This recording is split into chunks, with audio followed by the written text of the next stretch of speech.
ശംഖുപുഷ്പം കണ്ണെഴുതുമ്പോൾ ശകുന്തളയെ നിന്നെ ഓർമ്മ വരും എന്ന് പറയുന്ന പോലെ ഇലക്ഷൻ പ്രഖ്യാപിച്ചാൽ പിന്നെ അവർ ജനങ്ങളെ കാണാൻ പറ്റും. എന്നാൽ MK രാഘവന് എന്നും ഇലക്ഷനാണ്. രമേശ് ചെന്നിത്തലയെ ഇരുത്തിക്കൊണ്ട് പറയുകയല്ല, അദ്ദേഹം ഉദ്ഘാടനം ചെയ്ത ഒരു സ്ഥാപനവും പിറ്റേന്ന് പൂട്ടേണ്ടി വന്നിട്ടില്ല. അപ്പൊ നല്ല കുരുത്തമുള്ള ഒരു കൈയാണ് രമേശിൻ്റെത് എന്നാണ് എനിക്ക് പറയാനുള്ളത്. ജനങ്ങളുടെ മനസ്സിന്റെ മണിച്ചപ്പിന്റെ താക്കോൽ രാഘവൻ അരയിൽ വെച്ച് നടക്കുകയാണ്. എതിർ സ്ഥാനാർത്ഥിയെ കുറിച്ച് ഞാനൊന്നും പറയേണ്ട ആവശ്യമില്ല. അയാൾ എന്റെ മാതിരി തന്നെ ഒരു ഔട്ട്ഡേറ്റഡ് കക്ഷിയാണ്. എന്ത് ചെയ്യാനാ? രാഘവൻ ആദ്യം മത്സരിച്ച സമയത്ത് 800 വോട്ടിന്റെ ഭൂരിപക്ഷമാണ് ലഭിച്ചത്. 800 പിന്നെ അടുത്ത ഇലക്ഷനിൽ 11,000 ആ 11,000 കഴിഞ്ഞ തെരഞ്ഞെടുപ്പിൽ 85,000 മാറുകയില്ല.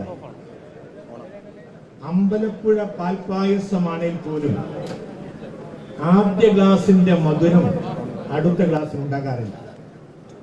എന്നാൽ രാഘവൻ മത്സരിക്കുന്ന തെരഞ്ഞെടുപ്പിൽ ഓരോ തെരഞ്ഞെടുപ്പിലും ഭൂരിപക്ഷം വർദ്ധിച്ചു വരികയാണ് ചെയ്തത്.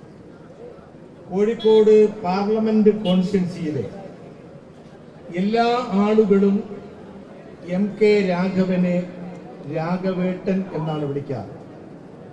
90 വയസ്സായ മുൻ മേയർ കൂടിയായിട്ടുള്ള കോൺഗ്രസിന്റെ നേതാവ് CJ റോബിൻ MK രാഘവനെ രാഘവേട്ടൻ എന്ന് വിളിക്കുന്നത് ഞാൻ കേൾക്കില്ല. MKRന്റെ ജനഹൃദയ യാത്രയുടെ ഔപചാരികമായ ഉദ്ഘാടനം ശ്രീ രമേശ് ചെന്നിത്തലയാണ് ഇന്നിവിടെ നിർവഹിച്ചത്. രമേശ് ചെന്നിത്തലയെ ഇരുത്തിക്കൊണ്ട് പറയുകയല്ല, അദ്ദേഹം ഉദ്ഘാടനം ചെയ്ത ഒരു സ്ഥാപനവും പിറ്റേന്ന് പൂട്ടേണ്ടി വന്നിട്ടില്ല. അപ്പൊ നല്ല കുരുത്തമുള്ള ഒരു കൈയാണ് രമേശിൻ്റെത് എന്നാണ് എനിക്ക് പറയാനുള്ളത്. ഉമ്മർമാഷ് എന്നോട് പറയായിരുന്നു, ഈ യാത്ര തുടങ്ങുന്നത് വെള്ളിയാഴ്ചയാണ്.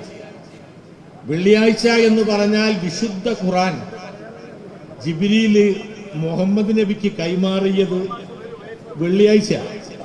റസാഖ് മാഷ് തെറ്റില്ലല്ലോ. അപ്പൊ അങ്ങനെയുള്ള ഒരു വെള്ളിയാഴ്ചയാണ് ഈ ജാഥ ആരംഭിക്കുന്നത്.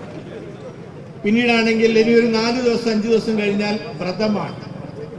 വ്രതശുദ്ധിയോടുകൂടിയാണ് MK രാഘവൻ പാർലമെന്റ് മെമ്പറായി പ്രവർത്തിച്ചത്.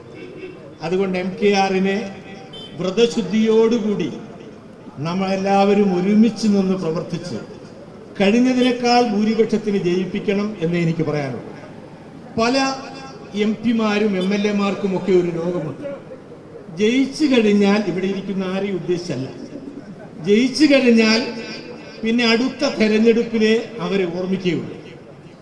ശംഖുപുഷ്പം കണ്ണെഴുതുമ്പോൾ ശകുന്തളയെ നിന്നെ ഓർമ്മ വരും എന്ന് പറയുന്ന പോലെ ഇലക്ഷൻ പ്രഖ്യാപിച്ചാൽ പിന്നെ അവർ ജനങ്ങളെ കാണാൻ പറ്റും.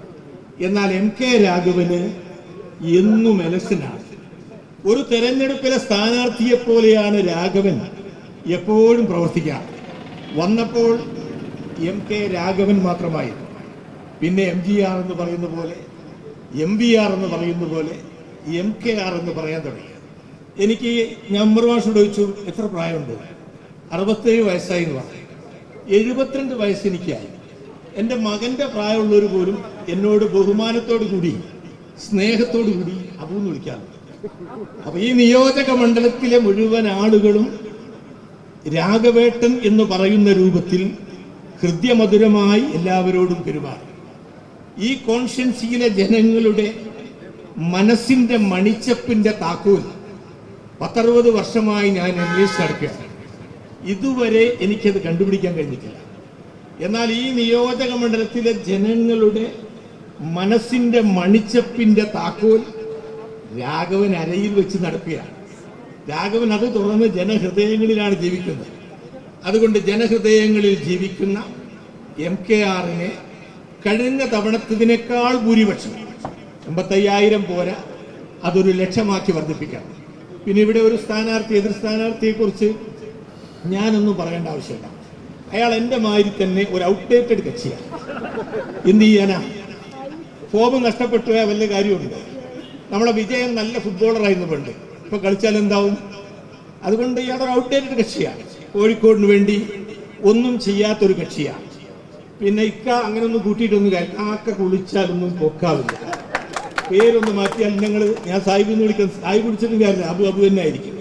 അപ്പം അതുകൊണ്ട് ഇങ്ങനെ പേര് ഒരക്ഷരം കൂട്ടിയത് കൊണ്ടോ കുറച്ചത് കൊണ്ടോ ആളെ ഒന്നും മാറ്റാൻ കഴിയില്ല എന്ന് മാത്രം പറഞ്ഞുകൊണ്ട് അതൊന്നും ഇവിടെ നടക്കില്ല എന്ന് പറഞ്ഞുകൊണ്ട്, പിന്നെ കാര്യം പണ്ടൊരു ഇലക്ഷനിൽ രമേശ് ഞാൻ ഓർമ്മിപ്പിക്കുക, 5 നേരവും നിസ്കരിക്കുന്ന നിസ്കാര തയമ്പുള്ള ബാവഹാജി ഇവിടെ മത്സരിച്ചു.